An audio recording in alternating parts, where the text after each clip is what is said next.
اور اپنے قبلے کی طرف ہی اپنا رخ رکھنا ہے، کیونکہ یہود جو تھے وہ کہہ رہے تھے، نصارہ یہ دونوں، کہ نبی پاک صلی اللہ علیہ وسلم نے مدینہ آ کے بیت المقدس کی طرف رخ کر کے نماز ادا کر دی ہے، تو اب دیکھیں یہ دوبارہ ہمارے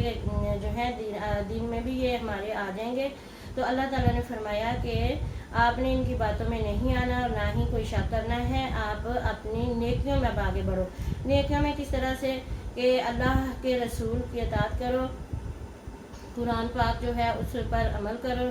اور اپنی زندگیوں کو جس طرح سے نبی پاک صلی اللہ علیہ وسلم فرماتے ہیں اس طرح زندگیاں ڈھال لو، کیونکہ سورہ احزاب میں اللہ تعالیٰ نے فرمایا کہ تمہارے لیے تمہارا نبی جو ہے ایک نمونہ ہے، ان کی زندگی ایک نمونہ ہے، اور انہی کی پیروی کرو، یعنی نبی پاک صلی اللہ علیہ وسلم کی زندگی کی پیروی کرو۔ تو اس میں اللہ تعالیٰ نے فرمایا کہ پھر جہاں کہیں بھی تم ہوگے تمہیں اکٹھا کر لیا جائے گا، اور بے شک اللہ تعالیٰ ہر چیز پر قادر ہے، اور اللہ تعالیٰ ہر چیز پر قادر ہے اور قدرت رکھنے والا ہے۔ اللہ جو چاہے کر سکتا ہے، لیکن اللہ نے انسان کو سوچنے سمجھنے کی صلاحیت دے کر اور اچھائی اور برائی بتا کر انسان پر یہ چھوڑ دیا کہ اب وہ کس راستے پہ چلتا ہے۔ وَمِنْ حَيْثُ، اور جہاں سے خرجتا آپ نکلیں، فولی، پس کر لیں، وجہ کا اپنا رخ، اپنا چہرہ، شطر المسجد الحرامی، طرف مسجد حرام کے۔ اور اس یہاں پھر زور دے کے فرمایا جا رہا ہے کہ آپ اے مسلمانوں جہاں کہیں بھی تم ہو، مسلمان اب دنیا کے کسی بھی کونے میں ہیں تو ان کو یہ لازم ہے، حکم ہے کہ وہ اپنا رخ جو مسجد حرام کی طرف کر لیں، یعنی خانہ کعبہ کی طرف کر لیں، عبادت کے وقت، نماز کے وقت۔ تو جہاں کہیں بھی آج مسلمان ہیں، ہم پہ یہ فرض ہو جاتا ہے کہ ہم صرف اور صرف قبلہ کی طرف رخ کر کے اپنی نماز ادا کریں۔ وَإِنَّهُ، اور بے شک یہی للحق حق ہے، مِن ربک، آپ کے رب کی طرف سے۔ وَمَا اللَّهُ، اور نہیں ہے اللہ تعالیٰ بِغَافِلٍ، غافل، بے خبر، اما اس سے جو تعملون، تم کرتے ہو۔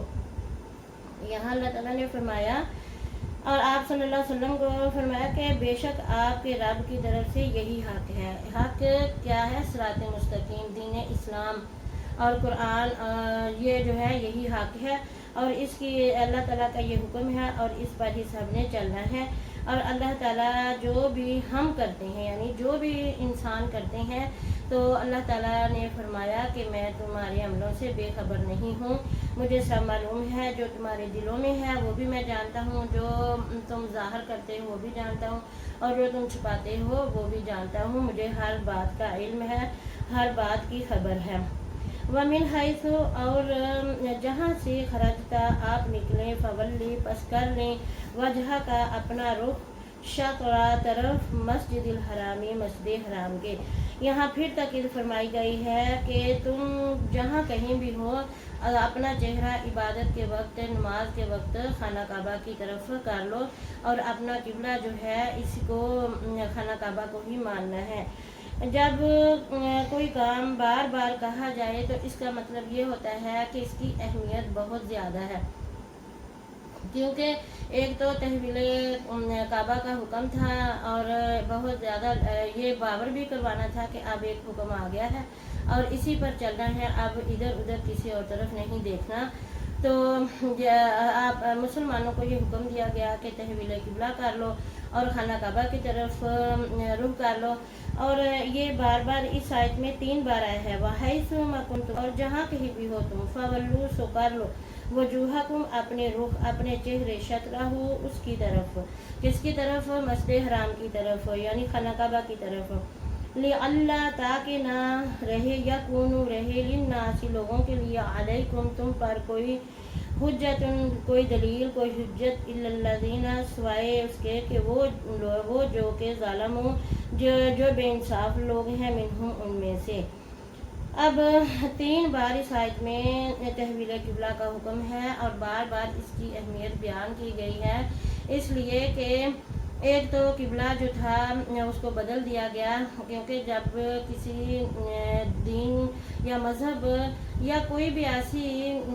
بات کرنی ہو کہ اس پر عمل کروانا ہو تو پھر اسے بار بار کہا جاتا ہے۔ جیسے ہم بھی اگر اپنے بچوں کو کسی اچھے کام کی تلقین کریں تو ہم بار بار کہتے ہیں یہ کرنا ہے، یہ کرنا ہے۔ جیسے مثال کے طور پہ اگر کسی کو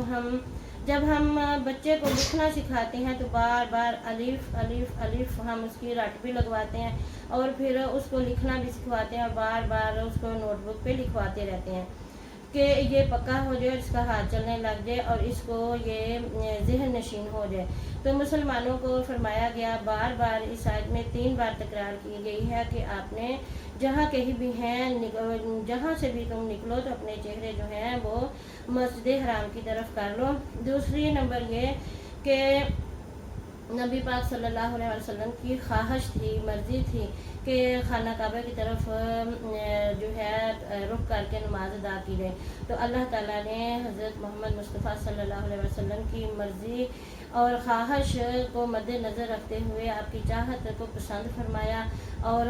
تحویل قبلہ کا حکم دیا، اور پھر اس کو بار بار دہرایا کہ تم نے اب اسی طرف ہی منہ کرنا ہے، کیونکہ جتنی زیادہ کسی چیز کی اہمیت ہوگی اس کو عمل کرانے کے لیے بار بار کہا جائے گا۔ جس طرح نماز کی اہمیت ابھی ہماری زندگی میں بہت زیادہ ہے اور اسی لیے قرآن کریم میں تقریباً 27 بار سے بھی زیادہ حکم دیا گیا ہے کہ نماز ادا کرو، اقیم الصلاۃ وآتوا الزکاۃ، کہ نماز قائم کرو۔ تو نماز قائم کرنے کے لیے پھر ایک رخ اور ایک طرف ہونا ضروری تھا، ایک شعار اور یا ایک جو تھا ہماری جہت ہونی تھی۔ تو اس لیے اللہ تعالیٰ نے فرمایا کہ تم جہاں کہیں بھی ہو، وہاں سے جہاں سے بھی نکلو تو اپنا نماز جو ہے وہ چہرہ جو ہے آپ نے کدھر کو کرنا ہے، خانہ کعبہ کی طرف کرنا ہے۔ اور پھر فرمایا کہ وہ لوگ جو تمہیں باتیں کر رہی ہیں، یعنی یہود و نصارہ یہ کہنے لگ گئے ہیں کہ پہلے تو یہ ادھر مدینہ میں آ کے تو بیت المقدس کی طرف منہ کر کے نماز پڑھنے لگ گئے تھے اور دل ہی دل میں وہ بڑے خوش بھی ہوتے تھے اور کہتے تھے کہ اب جلدی مسلمان دوبارہ ہمارے دین میں آ جائیں گے۔ تو اللہ پاک نے اس بات کو یہ ظاہر کرانے کے لیے کہ اب مسلمانوں کا قبلہ جو ہے وہ خانہ کعبہ ہے، وہ کبھی بھی کسی اور رخ کی طرف نماز ادا نہیں کریں گے، اس کو پکا ذہنوں میں بٹھانے کے لیے حکم دیا گیا۔ اور پھر فرمایا کہ جو ظالم لوگ ہیں، بے انصاف لوگ ہیں، ان کو پتہ ہے، سب جانتے ہیں ان کو کوئی بات ہی نہ ملے کہ یہ جو ہے کہہ سکیں کہ مسلمان دوبارہ ہمارے قبلے کی طرف آ گئے ہیں، تو ان سے بالکل نہیں ڈرنا۔ اگر یہ روکیں بھی تو آپ نے اپنا قبلہ خانہ کعبہ ہی کو ماننا ہے اور اسی طرف رخ کر کے نماز ادا کرتے رہنا ہے۔ فلا تخشوہم، سو تم نہ ڈرو ان سے، واخشونی، اور ڈرو مجھ سے۔ اب اس حصے میں فرمایا گیا کہ مسلمانوں کو حکم دیا جا رہا ہے، فرمایا جا رہا ہے کہ ان سے ڈرنے کا کوئی بھی بہانہ جو ہے یہ جو لگا لیں آپ نے، ان سے نہیں ڈرنا، کیونکہ یہ بھی انسان ہے، ان کو میں نے پیدا کیا ہے۔ ڈرنا ہے تو صرف مجھ سے ڈرنا ہے، میں تمہارا رب ہوں اور میں ہی ہدایت دینے والا ہوں، اور جو مجھ سے ڈرے گا تو وہی کامیاب ہوگا۔ لیکن دیکھ لیں آج جو انسان انسانوں سے ڈرتا ہے وہ واقعی پیچھے رہ جاتا ہے، کمزور پڑ جاتا ہے، اور جس کو صرف اپنے اللہ کی ذات کا ڈر ہے تو وہ کامیابیاں اور کامرانیاں اس کا مقدر بنتے ہیں، اللہ تعالیٰ انہیں ہر قسم کی کامیابیوں سے نوازتا ہے۔ اور مسلمانوں کو یہاں فرمایا جا رہا ہے کہ تم نے صرف مجھ سے ڈرنا ہے اور ان بے انصاف لوگوں سے نہیں ڈرنا۔ وَلِيُتِمَّ نِعْمَتِي عَلَيْكُمْ، تاکہ میں پوری کر دوں اپنی نعمت علیکم تم پر، وَلَعَلَّكُمْ، اور تاکہ تم تہتدون، ہدایت پاؤ۔ اب یہاں فرمایا گیا ہے کہ ان کو بالکل بھی نہیں ان سے ڈرنا، اور اگر تم میرے راستے پہ چلو گے، میرے نبی پاک صلی اللہ علیہ وسلم کی اطاعت کرو گے تو پھر کیا ہے کہ میں تم پہ اپنی نعمتیں پوری کر دوں گا۔ نعمتیں دیکھیں کہ جب مسلمانوں کو اللہ تعالیٰ نے تقویت بخشی تو مدینہ منورہ جو ہے وہ ایک اسلامی ریاست بن گئی، ہر طرف مسلمانوں کا چرچا ہونے لگا، اور وہ ریاستیں جو کہ بہت مضبوط تھی، اللہ تعالیٰ نے پھر کس طرح سب کو جو ہے وہ شکست عطا کرائی مسلمانوں کے ہاتھوں، اور اپنی نعمتیں جو ہے اللہ تعالیٰ نے پوری کی۔ جیسے روم کی جو سلطنت تھی اس کو ختم کیا گیا اور مسلمانوں نے فتح حاصل کی۔ اسی طرح کیونکہ ہر طرف جب کوئی بھی چیز نہیں بنائی جائے تو جو پہلے لوگ ہوتے ہیں وہ اس نئے آنے والے کو پیچھے رکھنے کے لیے بڑی بڑی کوششیں کرتے ہیں۔ تو اسی طرح یہ ادیان کے لوگ بھی ایسے کر رہے تھے، لیکن اللہ تعالیٰ نے فرمایا کہ مجھ سے ڈرو گے اور میرے حکم پر چلو گے تو میں تم پر اپنی نعمتیں پوری کروں گا۔ اور الحمدللہ آج مسلمان دنیا کے کونے کونے میں ہیں، اور جو مسلمان بھی اللہ کی رحمت میں رہ کے اللہ اور اللہ کے رسول کی اطاعت کرتا ہے تو اور اللہ سے ڈرتا ہے تو واقعی دنیا و آخرت دونوں کی کامیابی اس کے نصیب اللہ تعالیٰ لکھتا ہے۔ تو پھر صحابہ کرام جو ہیں ان کی زندگیاں ہی بدل گئیں، اور اللہ نے فرمایا کہ تاکہ تمہیں میں ہدایت یعنی کہ تاکہ تم ہدایت پاؤ۔ ہدایت یہی کہ اللہ کے رسول کی تابع داری کرو اور اللہ کے حکموں کی تعمیل کرو تو پھر تمہیں کامیابیاں ملیں گی۔ اور اس بات پہ مجھے یہ بہت زیادہ رشک آتا ہے کہ اللہ تعالیٰ نے فرمایا کہ جو ایمان والے ہیں ان کو دوہرا اجر دوں گا، اس دنیا میں بھی اور آخرت میں بھی دوہرا اجر ملے گا، یعنی دنیا میں کامیابیاں۔ اور بعض دفعہ لوگ یہ کہتے ہیں کہ دیکھو جی اتنے لوگ جو ہے اللہ کو ماننے والے ہیں مگر یہ غریب ہیں، دیکھو ان کا رہن سہن۔ تو ان چیزوں کو نہیں دیکھنا بلکہ دیکھنا ہے تو اللہ تعالیٰ کی رحمت کو دیکھنا ہے کہ ایک امیر ہو کے انسان پریشان ہوتا ہے اور ایک غریب اتنی مطمئن زندگی گزارا ہوتا ہے کیونکہ وہ اللہ تعالیٰ کی نعمتوں کا شکر کرتا ہے اور وہ ہدایت پر ہوتا ہے۔ تو اللہ تعالیٰ مسلمان کے لیے